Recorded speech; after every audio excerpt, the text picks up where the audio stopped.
यावेळेची जरा जेव्हा लागेल तेव्हा आणि जेव्हा आपण ठरवू तेव्हा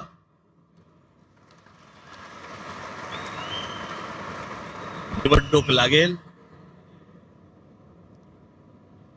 ज्या प्रकारचा सगळा गोंधळ सुरू आहे मतदार याद्यांमध्ये,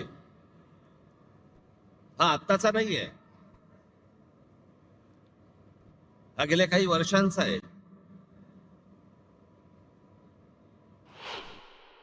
आताही बघा, गेली विधानसभा झाली, 232 आमदार निवडून आले. 232.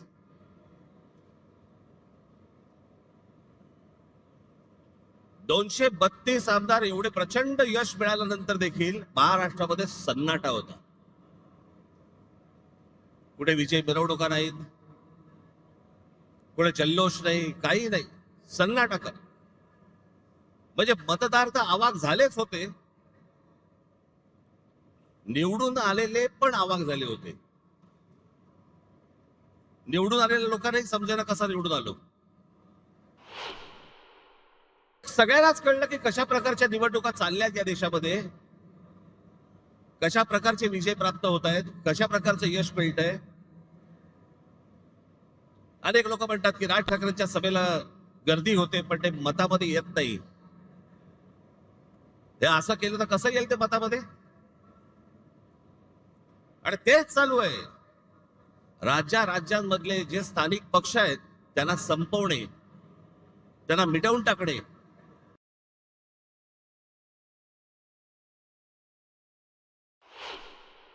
अशा मतदार याद्या तयार करायच्या, सगळी माणसं घुसवायची. मला तर आता कळलंय,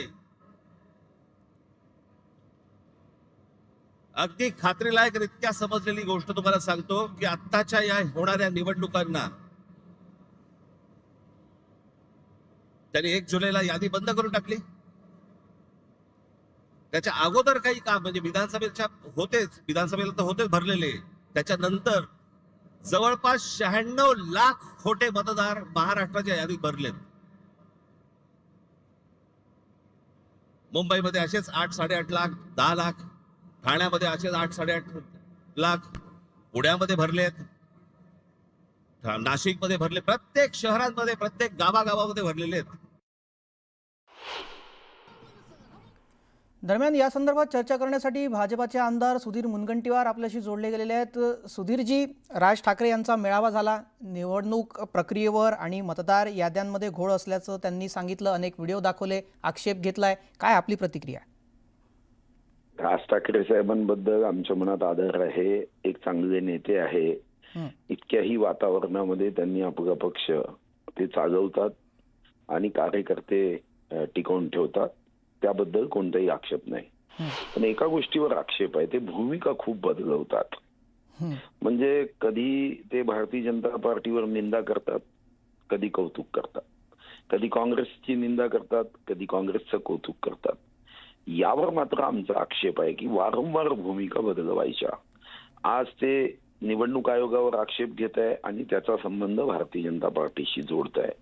एक काळ असा होता की त्यांनी काँग्रेसवर हाच आरोप केला होता जेव्हा डॉक्टर मनमोहन सिंगांचं सरकार असताना निवडणूक आयोगाने माननीय हिंदू हृदय सम्राट स्वर्गीय बाळासाहेब ठाकरे यांचा मतदानाचा अधिकार काढला. तेव्हाही ते निवडणूक आयोग हे काँग्रेसचं बटीक आहे. निवडणूक आयोगाच्या संदर्भात अनेक टीका त्यांनी केल्या. आता टीका करण्याचं कारण जे दिसत आहे त्याला एकच कारण आहे असं मला वाटतं की पुढच्या पराभवाचं विश्लेषण त्यांनी आजच करून टाकलं. खरं तर मतदार याद्या निर्दोष असाव्या, अचूक असाव्या, चूक असू नये. आणि राजकीय नेत्यांचं काम किंवा राजकीय कार्यकर्त्यांचं काम फक्त जिंदाबाद मुर्दाबाद करणं नाही, रचनात्मकही काम असतं. आपल्या प्रभागात, आपल्या वार्डामध्ये मतदार याद्या कशा आहेत, लोकांना न्याय देणाऱ्या आहेत की नाही, त्यांचं नाव आहेत की नाही, 18 वर्ष पूर्ण केल्यावर आपलं काम आहे, हे जबाबदारी आहे. आणि राजकीय पक्ष म्हणून निवडणूक आयोगाने आपल्याला बूथ लेवल एजंट नियुक्त करून त्या मतदार याद्यांच्या संदर्भात आपल्याशी संवाद करण्याची त्यांनी नियमावली केली आहे. आता आपल्यापाशी कार्यकर्ते नसेल आणि आपण बूथपर्यंत अचूक याद्या करण्यासाठी निवडणूक आयोगाला सहकार्य करू शकत नसू किंवा आपण आपलं राजकीय कर्तव्य बजावू शकत नसू तर मग तो दोष निवडणूक आयोगाचा कसा असेल? तो दोष आपला आहे. आपल्याला मतदार याद्या अपडेट राहाव्या या दृष्टीने आपल्याला तिथं एजंट्स नेमता येतात. आपला कार्यकर्ता तिथं असू शकतो, त्याला बघता येतं की याद्या बरोबर आहे की नाही. साधारणतः एक गोष्ट लक्षात आली की हे आरोप जेव्हा होतात तेव्हा आमच्यासारख्या सामान्य कार्यकर्त्याला एकच विश्लेषण लक्षात येतं की आम्ही जिंकत आहोत आणि ते हारतायत. बरं, पण हे मतदार याद्यांमध्ये घोळ आहे किंवा एकाच जागी 200 मतदारांची नोंद आढळती आहे, असे सगळे जे पुरावे समोर ठेवले जात आहेत, तुम्ही मान्य करता का ते? नाही, मी काय कोर्ट मान्य केलं असतं ना जर खरं असतं तर. आपल्याकडे न्यायव्यवस्थेवर विश्वास आहे की नाही लोकांचा?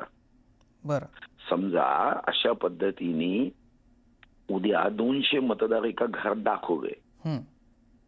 आता या अगोदर मी परवाच एक वर्तमानपत्र वाचत होतो, त्याच्यात त्यांनी असं अनेकदा होताना सांगितलं, कारण त्या गावाचं नाव असतं. मग कोणी त्या गावाच्या नावामध्ये फॉर्म भरताना तिथं जो कोणी एजंट असतो, जो पक्षीय एजंट असेल किंवा कोणी, तो तिथं एखाद्याच्या घराचा पत्ता देतो. असं होण्याची शक्यता. म्हणजे याचा अर्थ काही 96 लक्ष नवीन मतदार हे जन्माला घालता येत नाही, नंबर 1. नंबर 2, कपोकल्पित मतदार तुम्ही आणू शकत नाही की जे या जगातच नाही. कारण तुम्हाला मतदान केंद्रावर काही पुरावे देऊनच मतदान करता येतं. तर नकली मतदार याचा अर्थ काय? याचा अर्थ असा आहे की जे अस्तित्वात नाही अशा मतदारांची नोंदणी होणं. मग अशा मतदारांची नोंदणी झाली ज्याचं नावच अस्तित्वात नाही, जो व्यक्ती अस्तित्वात नाही, तर मग त्याचं मतदान कसं होईल? कारण त्याला तर पुरावे घेऊन जावं लागेल सर्व. आणि जेव्हा आपण हा आरोप करतो तेव्हा एक गोष्ट पुन्हा लक्षात घेतली पाहिजे की फक्त निवडणूक आयोगातला एक अधिकारी किंवा एकटे निवडणूक आयुक्त यादी बनवत नाही. यासाठी शेकडो हजारो तलाठ्यापर्यंत, नायब तहसीलदारापर्यंत, तहसीलदारापर्यंत, कुठं कुठं शिक्षकापर्यंत अनेक कर्मचारी इथं कामाला असतात. मग आपण असं म्हणतोय का की निवडणूक आयुक्त, आपला गैरसमज झाला आहे की निवडणूक आयुक्त घरोघरी जाऊन मतदार यादीमध्ये काही गडबड करतो? जे सॉफ्टवेअर तयार होतं किंवा ज्या मतदार याद्या जिल्हाधिकारी स्तरावर एकत्रित केल्या जातात, तर आपल्याला असं म्हणायचं आहे का की सारे जिल्हाधिकारी, सारे नायब तहसीलदार, सारे तहसीलदार, सारे तलाठी हे या सर्व षडयंत्रामध्ये सहभागी आहे, निवडणूक आयुक्तापासून तर तलाठ्यापर्यंत, असं म्हणणं काही योग्य होणार नाही. एखाद्या ठिकाणी, एखाद्या वार्डात एखादा नेता काही गडबड करू शकेल, पण सारी सिस्टीमच गडबड करताय असं म्हणणं मला वाटतं की ते त्यांच्यावरही अन्यायकारक होईल. बरं, राज ठाकरे त्यांनी असं सुद्धा म्हटलंय की जोपर्यंत या मतदार याद्या दुरुस्त होत नाही, स्वच्छ केल्या जात नाही, तोपर्यंत निवडणुका घेऊ नका, त्या पुढे ढकला किंवा मी होऊच देणार नाही, असं सुद्धा ठणकावून सांगितलं. मान्य आहे आपल्याला हे? नाही, मग सुप्रीम कोर्टाने 31 जानेवारी दिली आहे, त्यांना सुप्रीम कोर्टात जावं लागेल आणि सुप्रीम कोर्टात जजला ठणकावून सांगावं लागेल. असं ठणकावून फायदा काय? कारण सुप्रीम कोर्टाचा आदेशाचं पालन तर सरकारला करावं लागेल.